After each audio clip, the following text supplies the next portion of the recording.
Baik, Assalamualaikum warahmatullahi wabarakatuh. Kita akan kembali melanjutkan pembahasan tentang masih seputar memori, tapi yang kali ini adalah virtual memory.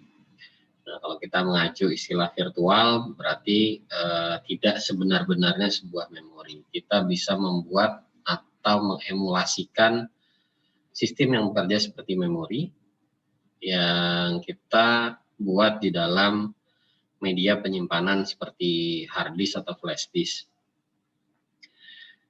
Nah, kenapa ini diperlukan? Kita tahu bahwa memori itu kan ukurannya sangat terbatas ya, kalau kita lihat di atas ini. Dari main memory atau ada RAM, physical RAM, dan ke atas ini kan ukurannya terbatas. Sedangkan kita kalau misalkan menggunakan sistem operasinya saja itu kan sudah bergiga-giga sebenarnya yang bisa disedot oleh si sistem operasi, walaupun yang mungkin nggak banyak lah, mungkin cuma satu, atau kalau prosesnya yang berjalan nggak banyak paling cuma 1 sampai 2 gitu. Tapi kalau kita menambah misalkan buka web browser, buka email, buka slide dan yang lain-lain, maka tentu saja kebutuhan akan RAM itu akan meningkat.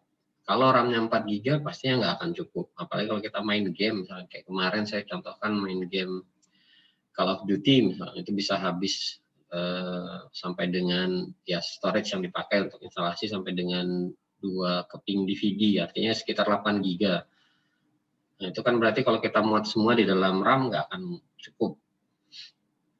Nah, untuk mengatasi masalah kekurangan storage di dalam kapasitas storage dalam RAM, maka kita bisa membuat virtual memory. Virtual memory tadi sudah saya sampaikan, kita bisa muat di dalam hard disk maupun di dalam flash disk. Jadi pilihannya bisa dalam hard disk maupun flash disk ya. Kalau Anda punya flash disk yang sudah USB 3, hard disk Anda masih menggunakan hard disk yang platter dengan motor atau tipikal hard disk lama bukan SSD, maka Anda bisa memperoleh kinerja yang lebih baik dengan meng-create virtual memory ini di flash disk. Cuman resikonya kan flash disk ini sebenarnya movable device ya. Jadi kalau Anda pindahkan berarti ya virtual memorinya hilang gitu. Mau nggak mau Anda harus buat di dalam hard disk. Nah, kendalanya cuma itu kalau Anda membuat virtual memory di dalam sebuah flash disk. Konsepnya sederhana. Kita tahu bahwa RAM itu tidak selalu digunakan. Maksudnya ketika ada operasi, kemudian operasi tersebut menghasilkan sesuatu yang disimpan di dalam RAM, maka tidak selalu hasil operasi tersebut diakses oleh si user atau si CPU. Nah, yang nggak dipakai, tapi yang tidak diakses lagi oleh si CPU, itu yang dipindahkan ke dalam hard disk. Sehingga yang tadinya RAM itu mulai penuh dengan proses atau hasil penyimpanan dari hasil dari proses, maka yang tidak terpakai itu dikembalikan ke dalam hard disk. Ini akan membuat RAM itu akan space-nya akan terbebaskan ya. Maksudnya ada kembali ketersediaan kapasitas karena sudah dimasukkan ke dalam hard disk. Mirip kayak kita nutup aplikasi misalkan. Ketika kita nutup aplikasi, maka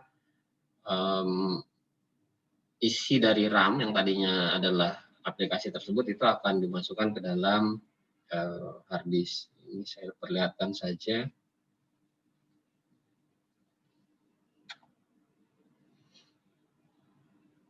Nah, misalkan kita punya isi dalam memori seperti ini. Misalkan di situ ada Firefox memakan memori sekitar 2 GB. Kalau kita close Firefox-nya, maka yang 2 GB itu akan dikembalikan ke dalam memori. Nah, ini kalau misalkan sudah habis clear, 2 GB itu akan dikembalikan ke dalam memori. Nah, udah hilang. Jadi memorinya free ya, dibebaskan kembali. Nah, kemudian proses itu semua berlangsung secara otomatis, jadi kita tidak perlu melakukannya secara manual, nge-close Firefox-nya dulu, kemudian baru membebaskan isi memori. Jadi begitu kita close aplikasinya, maka otomatis akan di-clear atau dihilangkan oleh sistem operasi, alokasi memori yang kita gunakan tadi untuk Firefox. Nah, itu berlangsung terus-menerus. Jadi berlangsung terus-menerus. Kalau kemarin Anda lihat bahwa RAM itu tidak semua yang di-load ke dalam RAM. Kalau di sini konsepnya, kalau sudah tidak digunakan oleh si RAM, maka dia akan dikembalikan ke dalam hard disk. Nah, sehingga space atau kapasitas dari RAM ini terasanya ya nggak pernah habis-habis gitu.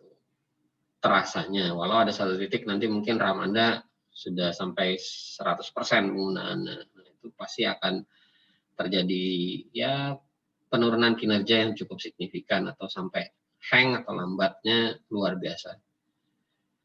Nah, kita tahu bahwa hard disk ini punya kapasitas lebih besar dan harga juga lebih murah ketika kita bandingkan dengan chip memori atau RAM. Sehingga secara ekonomi itu lebih murah kita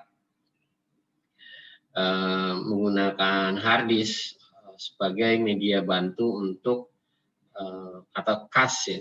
Jadi virtual memory ini bisa kita anggap sebagai cache atau buffer untuk membantu kinerja dari RAM dan membantu kinerja keseluruhan dari sistem komputer. Nah, area yang digunakan oleh sistem komputer di dalam hard disk untuk menyimpan isi dari RAM atau image dari RAM itu disebut patch file. Mungkin di Windows 10 Anda akan lihat ada patch file, ada juga swap. Kedua-duanya sebenarnya sama, cuma nanti kita akan lihat bedanya apa sih antara swap dengan patch file.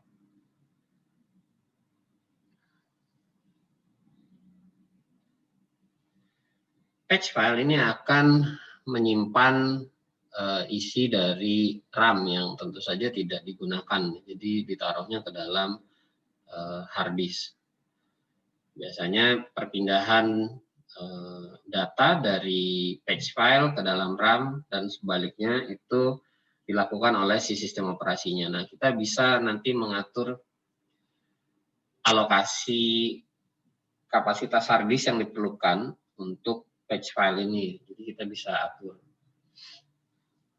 Jadi di dalam Windows tadi sudah saya sampaikan, Anda mungkin akan ketemu ada patch file dan ada swap. Dua-duanya sebenarnya sama, dua-duanya adalah isi dari memori. Yang membedakan, saya contohkan saja, saya ilustrasikan begini.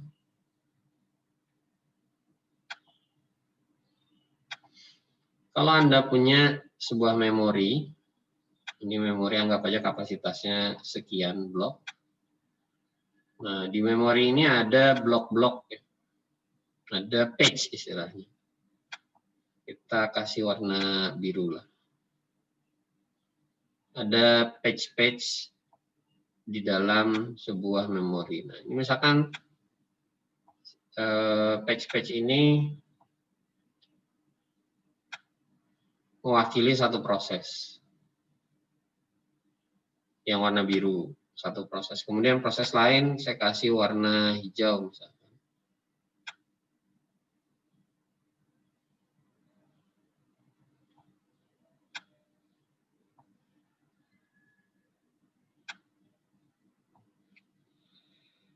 Kalau patch file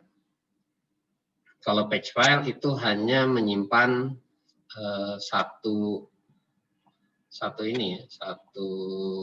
page ini, satu atau lebih dari page yang ada. Nah, itu patch file. Ini disimpan untuk ke patch file.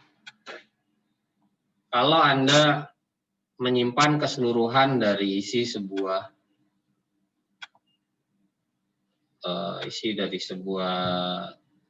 proses seperti ini yang warna biru, maka itu kita masukkan ke dalam swap. Jadi ketika kita menyimpan isi RAM ini keseluruhan proses yang ada, maka itu kita masukkan ke dalam swap. Tapi kalau kita hanya menyimpan per page saja, satu atau lebih dari page yang ada dalam setiap proses, maka kita masukkan ke dalam page filenya. Jadi jangan bingung, di dalam Windows itu nanti Anda akan ketemu ada page file. Saya perlihatkan contohnya seperti ini. Nah, ini ada page file, kemudian juga ada swap. Ada page file dan ada swap. Ada satu lagi sebenarnya namanya hyperfill.sys. Ini juga sebenarnya isinya adalah memori. Tapi ini digunakan untuk proses Hibernate. Jadi kalau kita melakukan Hibernate pada sistem komputer kita, maka seluruh isi memori itu akan dimasukkan ke dalam hard disk. Makanya kalau Anda melakukan Hibernate bukan shutdown ya di dalam sistem operasi Anda, ketika kita loading itu kan jauh lebih cepat tuh. Karena apa? Karena seluruh isi memori yang tadinya dimasukkan ke dalam hard disk di-load semuanya ke dalam memori kembali. Makanya itu lebih cepat. Jadi kalau misalkan kita punya sistem operasi yang mensupport Hibernate, Hibernate ini yang warna merah ini anggap isi seluruh memori. Seluruh isi memori ini disimpan ke dalam hard disk. Masukkan ke dalam hard disk.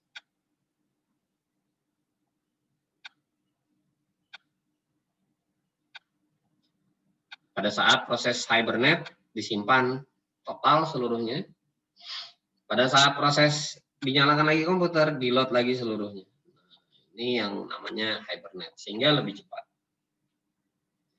Jadi ada 3 macam model ya anggaplah virtual memory ya. Konsepnya yang pertama menyimpan page apabila ada sekian proses.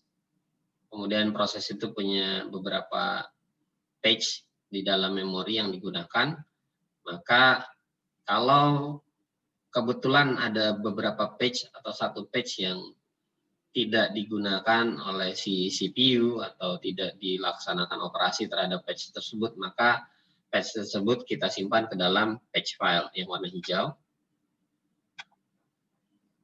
Yang hijau ini.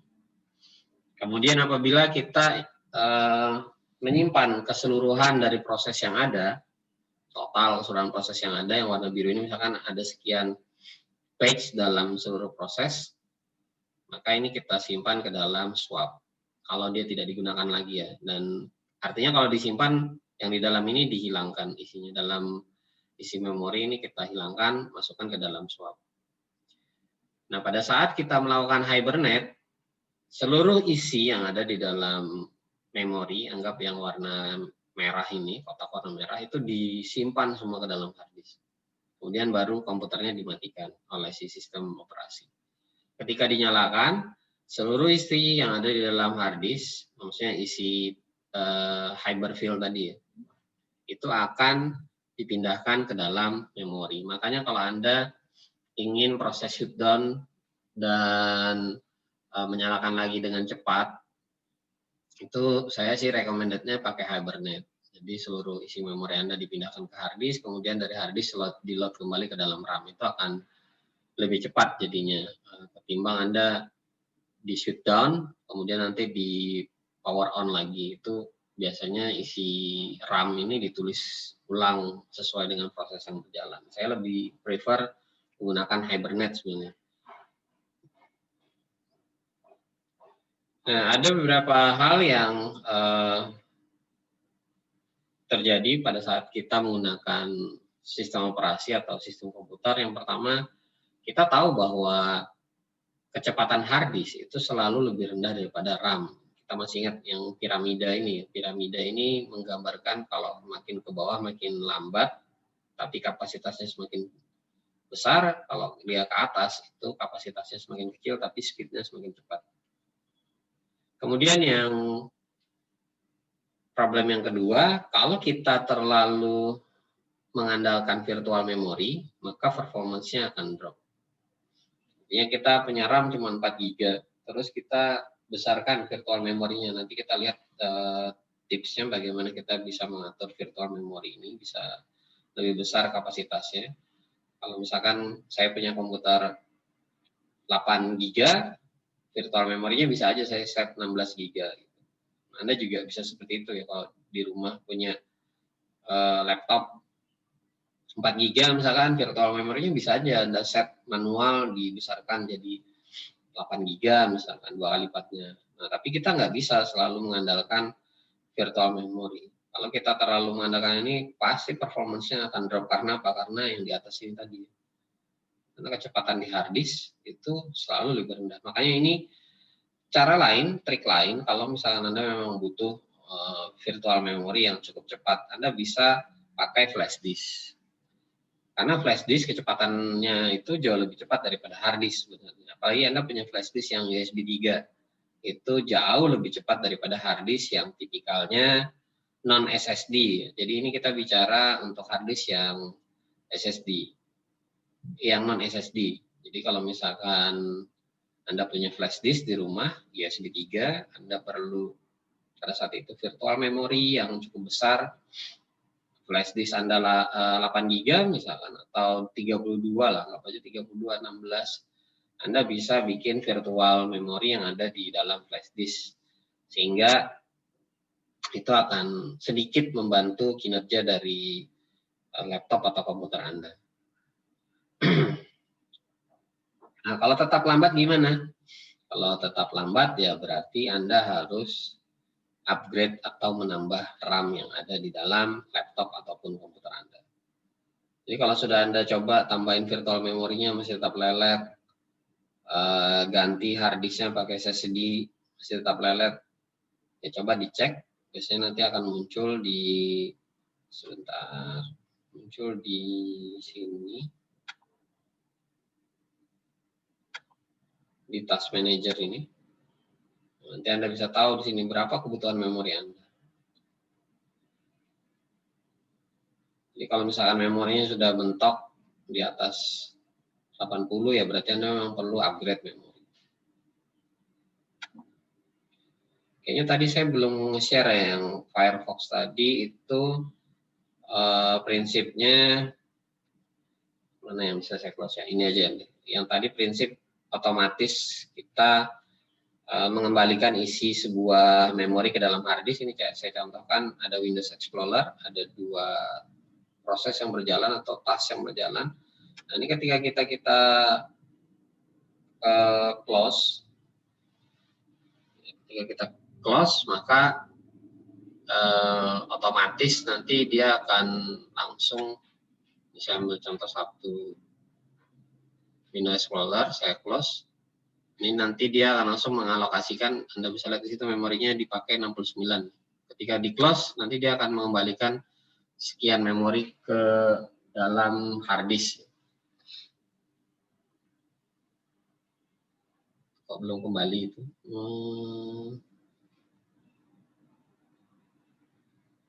Saya contohkan yang lain aja deh. Saya coba buka aplikasi yang cukup besar memorinya. Pakai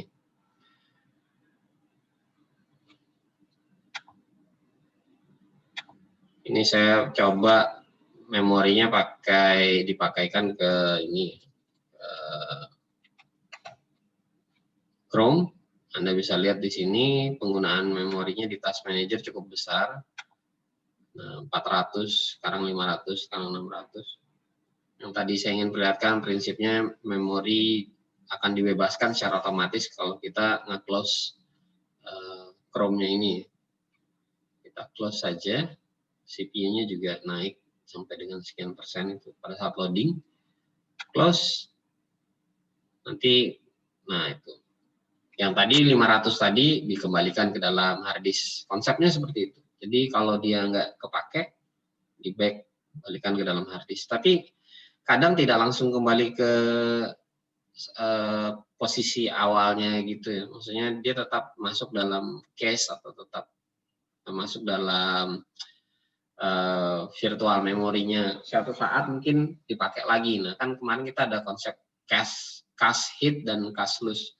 Kalau dia masih ada sisanya dalam memori, pas kebetulan diakses kembali maka dia kena cache hit. Nah, kalau misalkan dia diakses ternyata dalam cache sudah nggak ada, sudah dipindahkan ke dalam kembali ke posisi awalnya di dalam space di hard disk, berarti dia cache loose. Itu dia harus nge-load ulang. Kalau nge-load ulang biasanya jauh lebih lambat. Makanya kalau Anda barusan aja nge-close Windows atau aplikasi gitu, terus Anda buka lagi, itu jauh lebih cepat biasanya. Coba aja nanti Anda hitung. Anda ngebuka apa gitu, Microsoft Word, buka, selesai loading, kemudian Anda tutup, kemudian Anda buka lagi. Nah, itu dia masih ada dalam cache sebenarnya.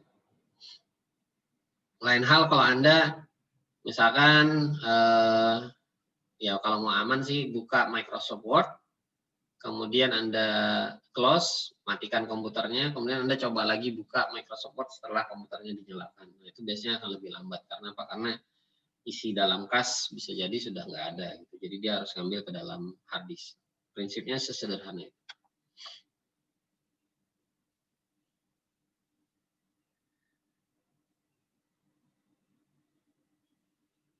Nah, kalau kita punya RAM yang cukup, kemudian virtual memory kita nilai apakah cukup atau enggak, kita bisa lihat pada saat perpindahan dari satu tas ke tas yang lain. Ini Anda lihat sekarang saya pakai view PowerPoint, kemudian saya pindah misalkan ke tas manager, atau saya pindah ke tadi Firefox atau ke Chrome. Kalau pada saat switching dari satu tas ke tas yang lain, dengan syarat sudah dibuka ya, sudah ada tasnya, sudah terbuka seperti ini, tinggal Anda pindah pakai tab di bawah itu, pakai tas yang ada di bawah, tinggal Anda klik, bukan buka ulang, tapi pindah aja, dan itu lambat, berarti kemungkinan besar virtual memory Anda itu kurang. Nah, kalau misalkan itu nggak ada masalah, tidak ada lambat, tidak ada pause, itu berarti virtual memory Anda itu udah cukup, udah pas lah ukurannya.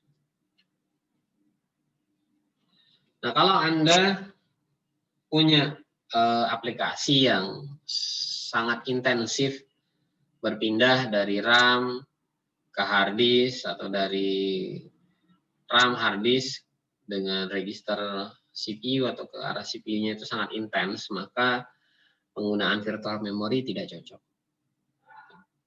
Nah, ini kalau Anda juga mencoba untuk meningkatkan kapasitas virtual memory, itu juga nggak akan berpengaruh signifikan. Nah, ini malah nanti komputer Anda akan lambat lah ibaratnya, akan melambat kinerjanya. Jadi ada beberapa hal di mana virtual memory itu tidak punya pengaruh signifikan lah terhadap kinerja dari komputer kita.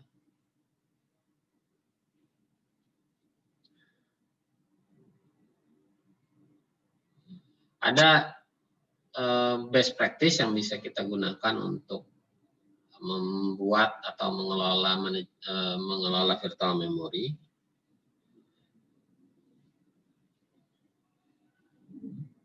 Nah, kalau kita punya beberapa hard disk, Anda bisa membuat beberapa virtual memory di dalam hard disk tersebut. Sebaiknya ukurannya, kalau saya biasa saya samakan dengan jumlah RAM-nya, minimal dan maksimal, itu bisa seperti itu. Atau kalau Anda nggak mau repot, Anda bisa serahkan ukuran itu secara dynamically atau secara besar kecilnya itu diatur sendiri oleh si sistem operasi. Jadi tinggal Anda set otomatis, nanti yang mengatur adalah si sistem operasi. Kalau Anda melakukan setting secara manual, bisa jadi ketika Anda mengalokasikan terlalu sedikit, maka nanti akan ketemu ini out of memory error. Artinya memori Anda nggak cukup atau insufficient. Ada beberapa aplikasi yang memang sangat senang dengan penggunaan virtual memory yang besar space-nya. Kayak misalkan Anda pakai aplikasi yang di background misalkan. Nah, itu di background, tapi Anda mungkin dia tidak banyak dalam hal tadi ya proses baca tulis dari memori ke arah CPU atau ke arah hard disk. Nah, ini bisa menggunakan virtual memory yang space-nya cukup besar. Nah, kalau ini nanti large paging filenya itu akan apa ya, berguna lah atau bermanfaat. Jadi kalau Anda punya page file yang cukup besar, itu akan membantu kinerja dari komputer Anda. Nah, tadi di depan saya sudah sampaikan bahwa kita bisa melakukan setting sendiri terhadap virtual memory kita. Biasanya kayak aplikasi video. Nah, ini sangat suka menggunakan virtual memory, termasuk kalau saya recording dengan menggunakan Zoom, itu juga sangat terbantu dengan adanya virtual memory. Atau kalau Anda suka ya recording anything lah, buat TikTok atau buat aplikasi-aplikasi yang berbasis video, entah mau diupload di YouTube dan sosial media yang basisnya video, maka pengelolaan virtual memory ini akan membantu kinerja dari sistem komputer Anda. Jadi kalau misalkan Anda mau sistemnya cukup lancar dalam editing video atau mengelola file-file audio dan video tentu saja, maka kita bisa menggunakan teknik pengaturan virtual memory ini untuk membantu kinerja komputer kita. Nah, sebaiknya Anda bisa samakan minimum dan maksimum size-nya virtual memory. Nanti kita lihat. Ini saya contohkan di Windows 10 nanti. Nah, tadi saya sudah sebutkan juga tentang lokasi dari page file. Kalau Anda memang hard disk-nya masih hard disk tipikal lama, masih non SSD, Anda bisa pakai flash disk sebenarnya untuk membantu. Tapi saya tidak merekomendasikan untuk jangka waktu lama karena kan flash disk kita pakai untuk tukar-tukaran file, jadi bisa dicopot. Nah, itu mana tahu kita ternyata di situ ada patch file yang kita buat, begitu dicopot akhirnya patch filenya hilang gitu, atau tidak ke mounting ke arah sistem operasinya, kan itu cukup bahaya, siapa tahu patch filenya mau dipakai atau pas lagi dipakai. Nah, tadi juga saya sudah sebutkan di depan, kalau Anda punya beberapa hard disk, Anda bisa menyebarkan patch file ini dalam setiap drive atau setiap hard disk yang Anda miliki.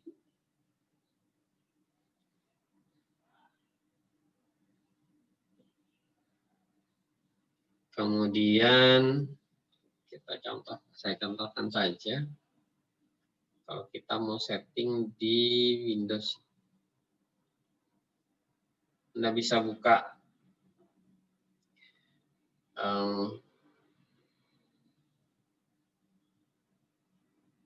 control panel.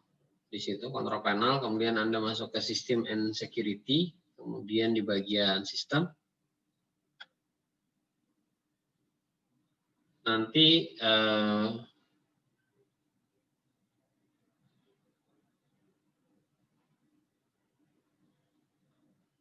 buka Advanced System Setting, kemudian nanti di bagian Performance, klik Setting, kemudian nanti di Advanced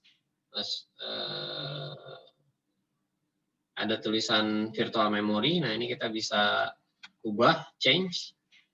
Kemudian kalau ingin melakukan setting secara manual yang checkmark di atasnya bisa dihilangkan. Kemudian ini kita berikan custom size-nya mau berapa.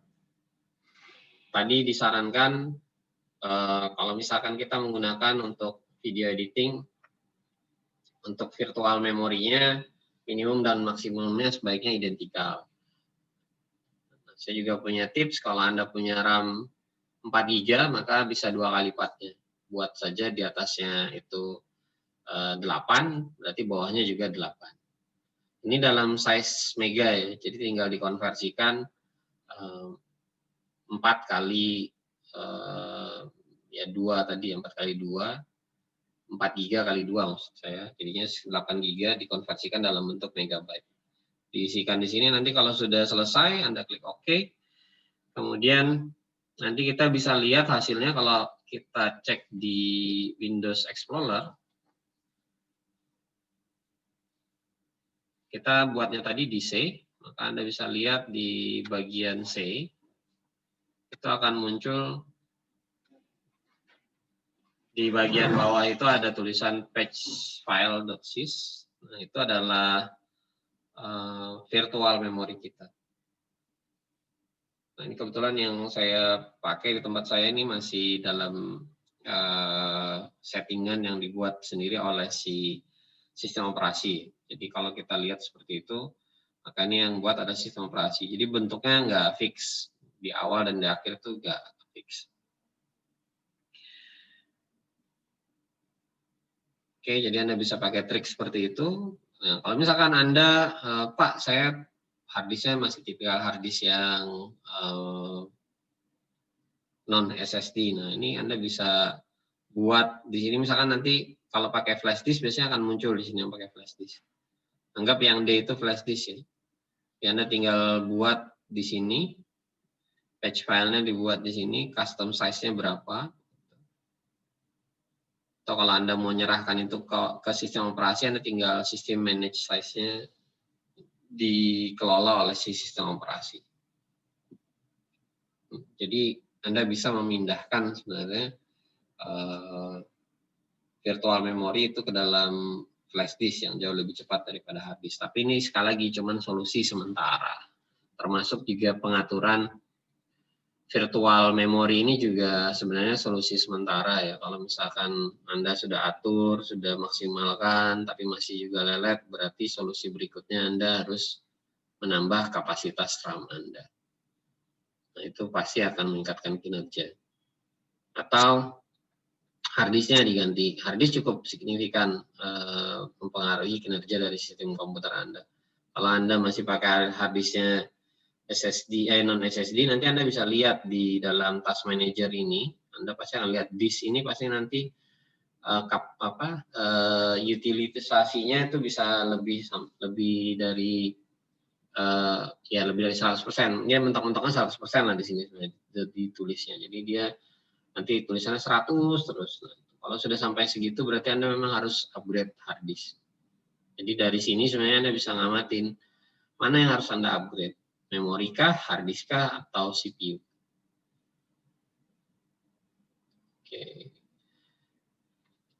Oke, kira-kira seperti itu untuk pengelolaan virtual memory. Kalau ada yang ingin ditanyakan, Anda bisa bertanya di grup WhatsApp atau di perkuliahan berikutnya, atau langsung japri saya di WhatsApp juga bisa. Oke, untuk perkuliahan kali ini saya anggap cukup. Saya ucapkan terima kasih. Assalamualaikum warahmatullahi wabarakatuh.